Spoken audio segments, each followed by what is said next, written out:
बात 24 नवंबर 1971 की है। डी.बी. कूपर नाम का एक व्यक्ति जो उड़ते हुए जहाज से $2 लाख की फिरौती लेकर उड़ते हुए जहाज से गायब हो जाता है। He was just another passenger who gave his name as D.A. Cooper. But today, after hijacking a Northwest Airlines jet, ransoming the passengers in Seattle, then making a getaway by parachute. America के इतिहास में America को जलील कर देने वाला ये एक FBI का केस है। FBI 45 से 48 साल हो गए इस केस में कुछ भी साबित नहीं कर पाई। वो व्यक्ति कहाँ से आया था, कहाँ गया, उड़ते हुए जहाज से $2 लाख एक बड़ी रकम लेकर गायब कैसे हो गया, किसी को आज तक पता नहीं चला। अमेरिका की तमाम एजेंसियां फेल हो गईं। जितने पैसे उसने लूटे उससे ज़्यादा सरकार ने उसको पकड़ने के लिए खर्च किए, लेकिन हाथ आया ठेंगा। आइए इसकी पूरी कहानी बताता हूँ। डी.बी. कूपर 48 साल पहले की ये घटना जिसने अमेरिका को हिला कर रख दिया। 1971 की ये घटना। सूट बूट पहना एक शख्स हाथ में काले रंग का बैग लेकर अमेरिकी एयरपोर्ट पर पहुंचा। वहां उसने काउंटर पर जाकर सिएटल जाने वाली फ्लाइट का टिकट लिया। वहां उसने अपना नाम डैन कूपर बताया, जो असल में उसका नाम था ही नहीं। उसे आज भी डी.बी. कूपर के नाम से ही जाना जाता है। हालांकि टिकट लेकर वो रहस्यमय शख्स सीधे अपनी फ्लाइट की ओर बढ़ा।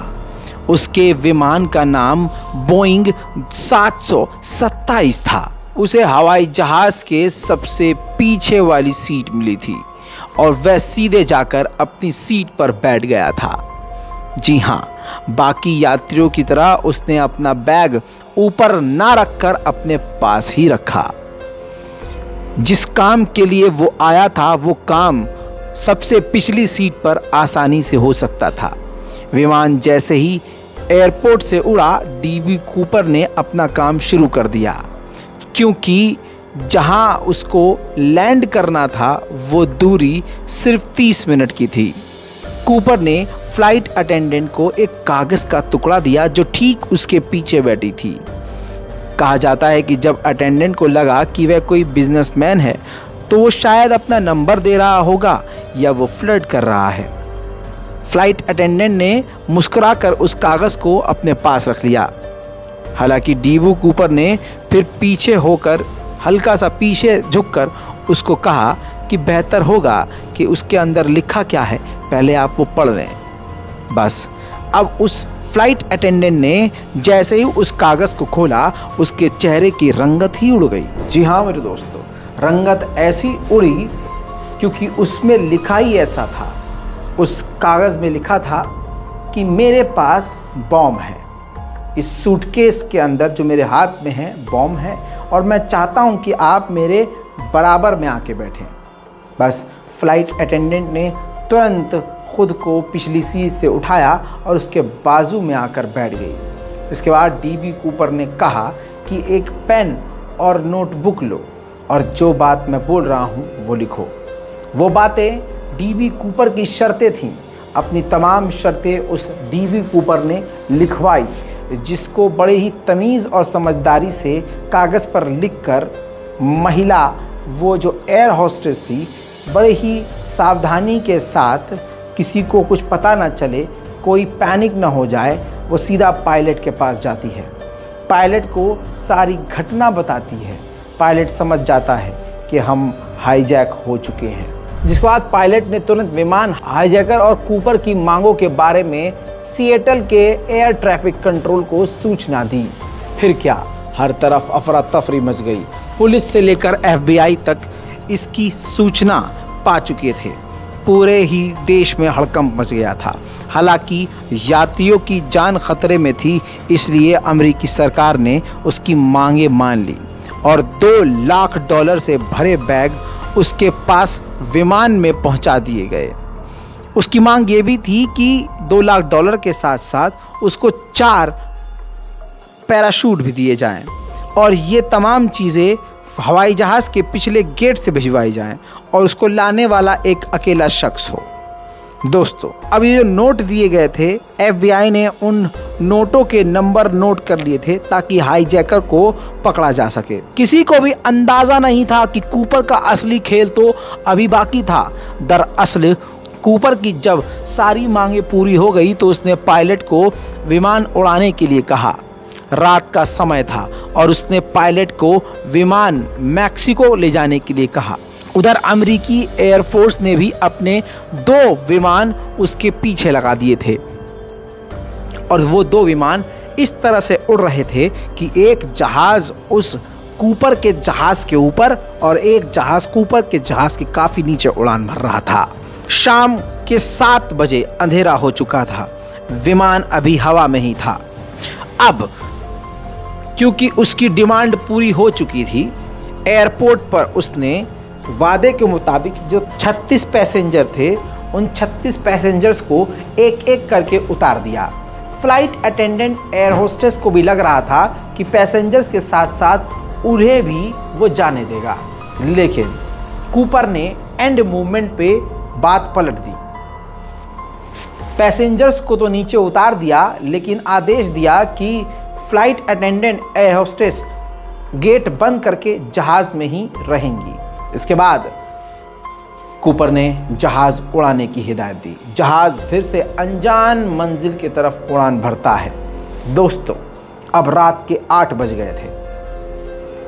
8 बजने से पहले कूपर ने एक नया आदेश दिया। तमाम एयर होस्टेस को, अटेंडेंट को बोल दिया कि आप पायलट के कैबिन में जाइए और अंदर से दरवाजे को, कॉकपिट को लॉक कर लीजिए। चुनांचे हुआ वैसा ही। सभी एयर होस्टेस और फ्लाइट अटेंडेंट कैप्टन के कैबिन में चली गईं। गेट को अंदर से बंद कर लिया। इसके बाद 8:10 और 15 के बीच अचानक से जहाज़ डिसबैलेंस हो जाता है और इमरजेंसी सायरन बजने लगता है। कॉकपिट में मौजूद पायलट को ये पता चल जाता है कि ये ज़रूर पीछे कोई गेट खुल गया है, जिसके बाद हवा का तापमान बदल जाता है। बाहर की हवा जहाज़ के अंदर आती है। जहाज़ को उड़ाने में काफ़ी तकलीफ होने लगती है।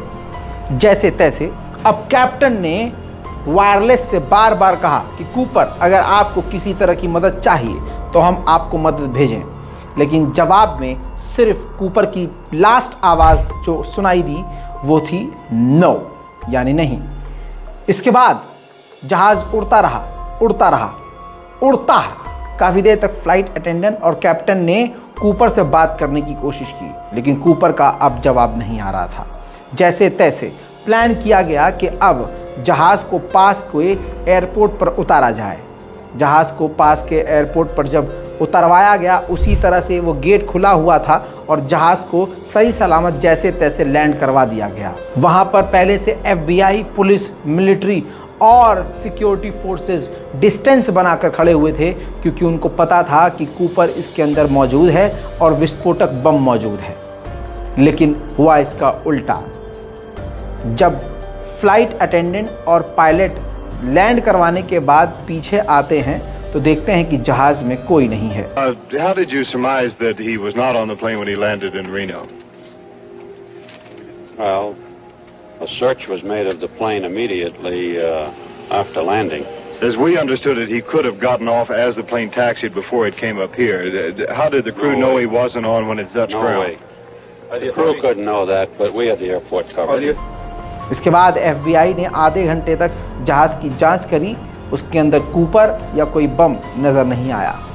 बस तब जाकर ये समझ में आ गया कि कूपर, वो रहस्यमय शख्स, पैसा लेकर उड़ते उड़ते जहाज़ से ही कहीं गायब हो गया। दोस्तों, 48 साल इस केस को हो चुके।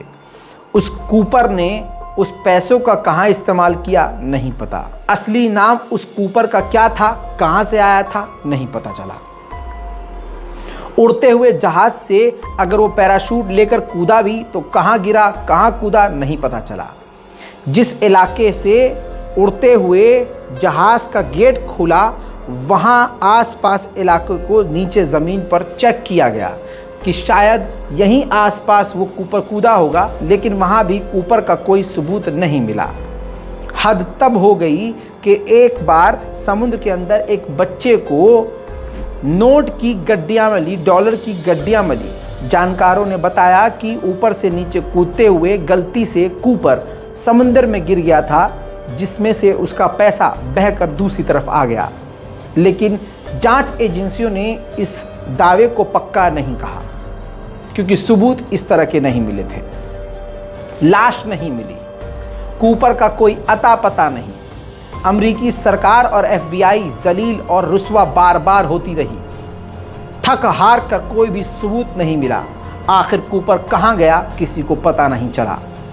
सन 2016 आते आते इस केस को पूरी तरह से बंद कर दिया गया। Police believe he left the 727 in the flatlands of Oregon or Washington, but they are still looking in 4 states, even around the airport.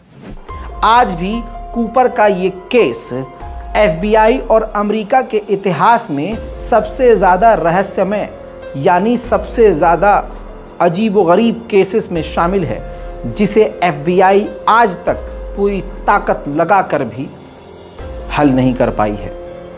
Authorities began their search here, thinking the hijacker may have jumped off at the end of the runway as the plane touched down. But the problem is more complex. A daring parachute escape from a flying 727 somewhere between Reno and Seattle, Washington. कैसी लगी ये कहानी, नीचे ज़रूर बताइएगा।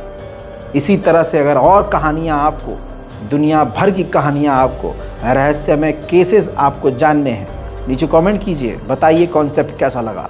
Report को share कीजिए, दुआओं में याद रखिए। जय हिंद।